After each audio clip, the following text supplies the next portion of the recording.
It never mattered that there was once a vast grieving, trees on their hillsides and their groves weeping, a plastic gold dropping through seasons and centuries to the ground until now.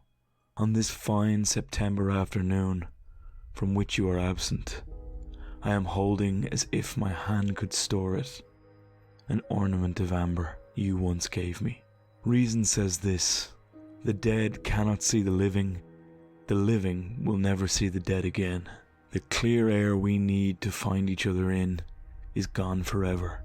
Yet this resin once collected seeds, leaves, and even small feathers, as it fell and fell, which now, in a sunny atmosphere, seem as alive as they ever were, as though the past could be present, and memory itself a Baltic honey, a chafing at the edges of the scene, a showing off of just how much can be kept safe inside a flawed translucence. Hello, and welcome to Words That Burn, a podcast about poetry. Each week, I read a poem, look at its inner workings, and hopefully show you what makes it tick. This week's poem is Amber by Eavan Boland. Before I begin, I have a suggestion. Try and find a copy of the poem somewhere to read along. It makes things just that little bit easier. This poem, like much of Boland's work, is centered around the concepts of memory and loss. It is taken from Boland's 2007 collection, Domestic Violence. It comes from the second section, Letters to the Dead, in which Boland writes a number of pieces to the memory of her deceased mother. The titular Amber is a gift given to her by her mother, and so has triggered a memory of their time together. This piece is a wonderful introduction to the concept of the lyrical poem, a poem written about strong emotions and feelings. The form is unique, as it seeks to impart this feeling or emotion to a stranger in an effort to help them understand what the author is experiencing. As such, it is written in the first person, from the poet's perspective. Why would a poet seek to do this? To quote the Essential Poets Glossary, the lyric becomes a different kind of intimate communique, a highly concentrated and passionate form of communication between strangers. In this way, the poem creates an intimacy between reader and author, in a similar fashion to the close relationship between mother and daughter that is described within its lines. It is clear from the first section analysed that Boland is lost in a sea of memory. It never mattered that there was once a vast grieving, trees on their hillsides and their groves weeping, a plastic gold dropping through seasons and centuries to the ground, until now, on this fine September afternoon from which you are absent, I am holding, as if my hand could store it, an ornament of amber you once gave me. Boland had lived between the United States and Ireland for most of her adult life. In this sense, much of her poetry is a kind of work in memory between Ireland and other places in the world. In the opening lines of the poem, she is conjuring the Irish landscape for the reader. She immediately anthropomorphizes the vast grieving trees. They are feeling a true sense of loss, an emotion usually reserved for humans. They seem to be mourning something, weeping their plastic gold. It's interesting that she says it never mattered. She had never given much thought to the formation of the ornament she holds in her hands. But now, in the absence of her mother, she finds herself focused on it intently, thinking of every aspect of it, and the ideas and memories it conjures for her. She is focused on the length of time it took to form through seasons and centuries to the ground. She then snaps firmly back to her present with the words, until now. Until now being the fine September afternoon. It is like the many she has experienced before, but this time, something is absent. It is her mother.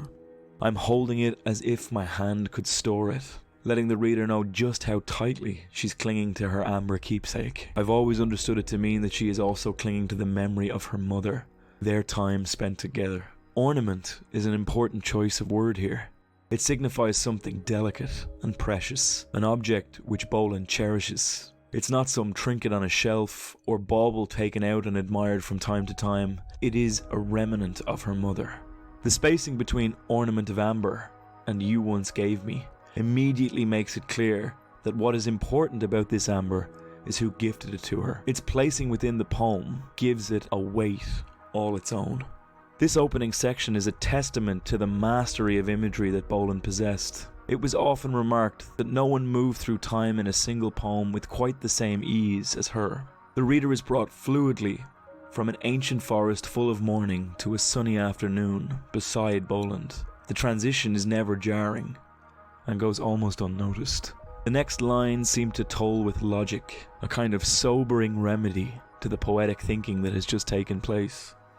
Reason says this: the dead cannot see the living will never see the dead again. There is a strange echo to this moment of rhetoric. It seems to be a statement born of resignation, a moment where the loss of her mother has truly hit her. Both sides of the veil, the living and the dead, are forbidden from seeing each other again. This is the way of things, it seems to say. The clear air we need to find each other in is gone forever. Suddenly we get a sense of that clear autumn day again, the absence of her mother compounded by the lack of air, something that is gone forever. The poem, like the air, is stilled with these words. All the imagery previous was focused on movement and action, weeping, dropping, holding.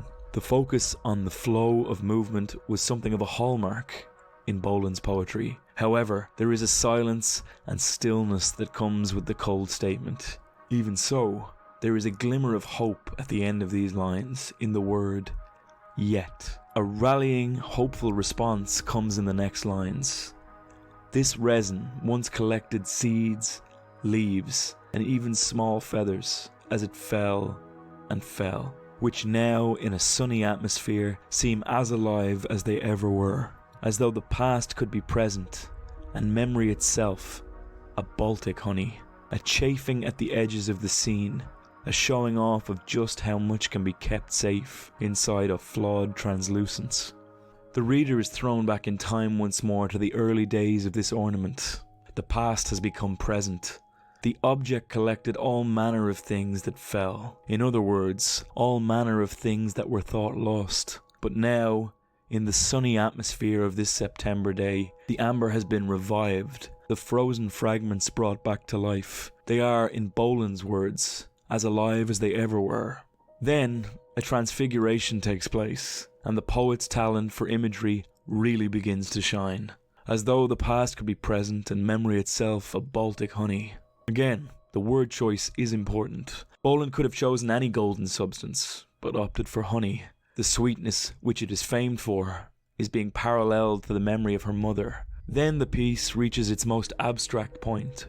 Boland writes of chafing at the edges of the scene. To me, it seems she is trying to articulate just how vivid this wave of memory is for her. She knows it's not real, and yet it feels as though she can see the September days she once shared with her mother, as real as the one she is standing in right now. The entire piece then ends on a truly hopeful note.